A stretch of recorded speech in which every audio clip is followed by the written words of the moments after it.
नमस्कार दोस्तों, मैं धर्मेंद्र कुमार मीना, असिस्टेंट प्रोफेसर राजनीति विज्ञान, राजकीय महाविद्यालय कुशलगढ़ और हाल ही कार्य व्यवस्था राजकीय महाविद्यालय बोली।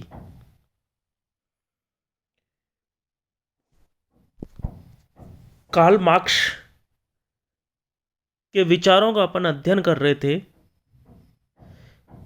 पिछले वीडियोस में अपन ने कार्ल मार्क्स की द्वंद्वात्मक भौतिकवाद की प्रक्रिया, इतिहास की भौतिकवादी व्याख्या, इनका अध्ययन किया। आज अपन मार्क्स के वर्ग संघर्ष के सिद्धांत को देखेंगे। आज अपना अध्ययन का बिंदु है कार्ल मार्क्स का वर्ग संघर्ष का सिद्धांत। कार्ल मार्क्स अपनी पुस्तक कम्युनिस्ट मैनिफेस्टो में वर्ग संघर्ष का सिद्धांत देता है।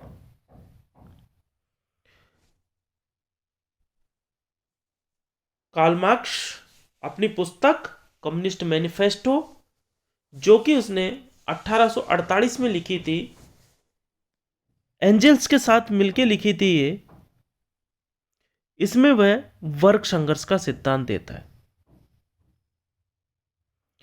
मार्क्स के अनुसार अब तक के समाज का इतिहास वर्ग संघर्ष का इतिहास है। क्या कहता है कार्ल मार्क्स? अब तक के समाज का इतिहास वर्ग संघर्ष का इतिहास है। मार्क्स कहते हैं निजी संपत्ति के उदय के साथ ही समाज दो भागों में बंट जाता है, शोषक व शोषित। जैसे ही निजी संपत्ति का उदय होता है, समाज दो भागों में बंट जाता है, शोषक व शोषित। अपनी इतिहास की आर्थिक व्याख्या या ऐतिहासिक भौतिकवाद के सिद्धांत में उन्होंने विकास की, समाज के विकास की 6 अवस्थाओं की व्याख्या की थी। पिछले वीडियो में अपन ने देखा था इतिहास के या समाज के विकास की उन्होंने 6 अवस्थाएं बताई थी। आदिम साम्यवादी अवस्था, दास अवस्था, सामंतवादी अवस्था, पूंजीवादी अवस्था, सर्वहारा वर्ग का अधिनायकवादी अवस्था और अंतिम साम्यवादी अवस्था। आदिम साम्यवादी अवस्था में निजी संपत्ति नहीं थी।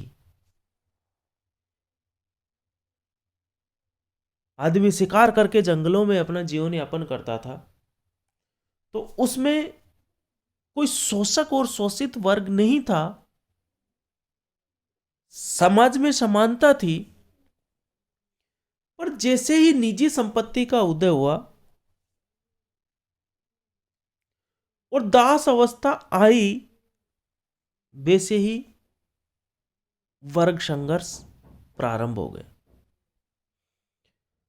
कार्ल मार्क्स कहता है अब तक का इतिहास वर्ग संघर्ष का इतिहास रहा है।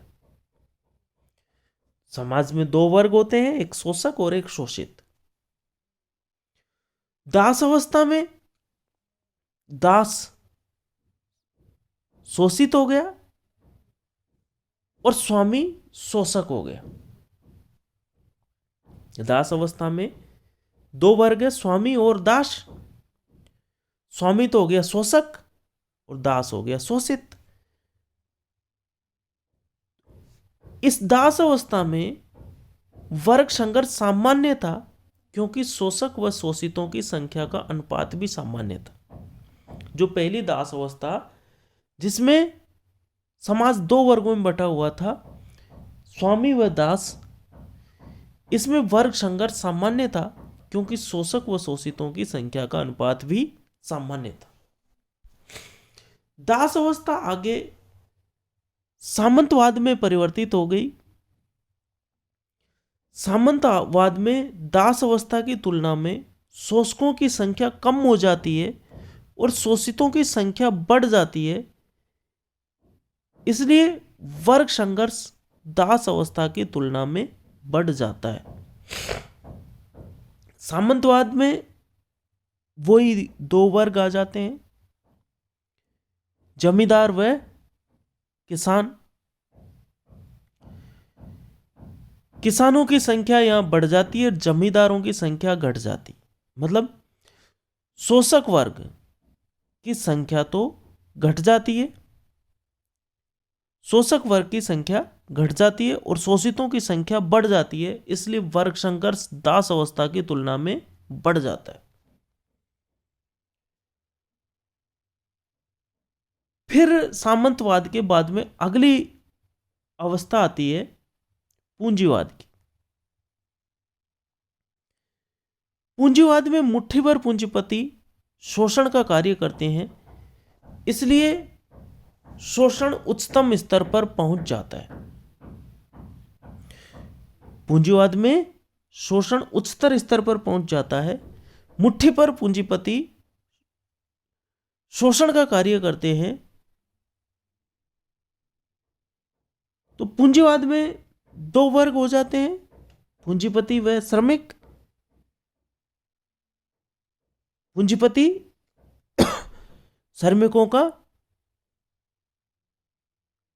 शोषण करते हैं और ये शोषण की उच्चतम स्तर होता है। ये शोषण का, पूंजीवाद शोषण का उच्चतम स्तर होता है। इसके बाद में अवस्था आती है सरवारा के अधिनायक तंत्र की। तो सरवारा के अधिनायक तंत्र का मुख्य उद्देश्य सभी को श्रमिक बनाना है, इसलिए पूंजीवाद की तुलना में यह वर्ग संघर्ष कम हो जाता है। सरवारा के अधिनायक तंत्र में वर्ग संघर्ष कम हो जाता है। कार्ल मार्क्स के अनुसार यह सरवारा का अधिनायक तंत्र अंत में राज्यविहीन वर्गविहीन समाज में परिवर्तित हो जाता है और ये जो अवस्था है ये साम्यवाद कहलाती है। तो अंत में सरवारा का अधिनायक तंत्र साम्यवाद में परिवर्तित हो जाता है और वर्ग संघर्ष समाप्त हो जाता है।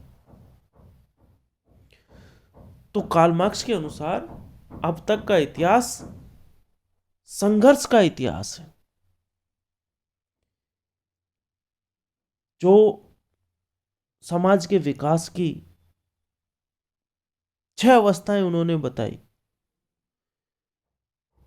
उनमें पहली आदिम साम्यवादी अवस्था और अंतिम साम्यवाद, इन दोनों में शोषण की स्थिति नहीं देखी जाती या नहीं पाई जाती। बीच में जो चारों अवस्थाएं हैं,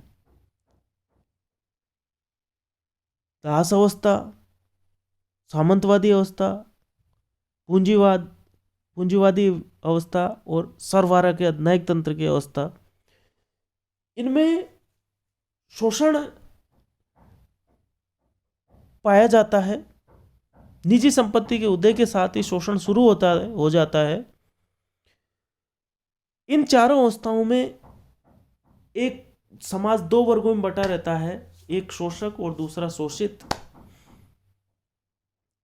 जैसे दास अवस्था में शोषक वर्ग हो गया स्वामी, शोषित वर्ग हो गया दास।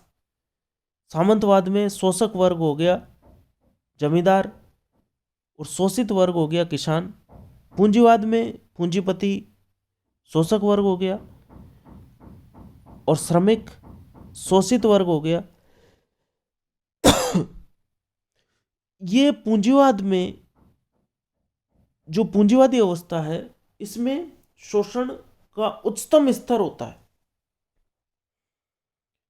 शोषण का स्तर पूंजीवाद में उच्चतम रहता है। और सरवारा के अधिनायक तंत्र में, जिसमें सभी को श्रमिक बनाना प्रमुख उद्देश्य रहता है, तो सरवारा के अधिनायक तंत्र में शोषण या वर्ग संघर्ष कम हो जाता है और अंत में साम्यवाद में आकर वर्ग संघर्ष बिल्कुल खत्म हो जाता है और राज्यविहीन और वर्गविहीन समाज की स्थापना हो जाती है।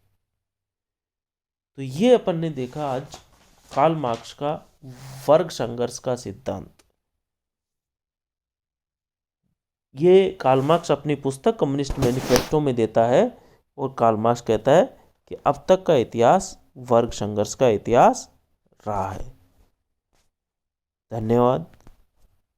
जय हिंद, जय भारत।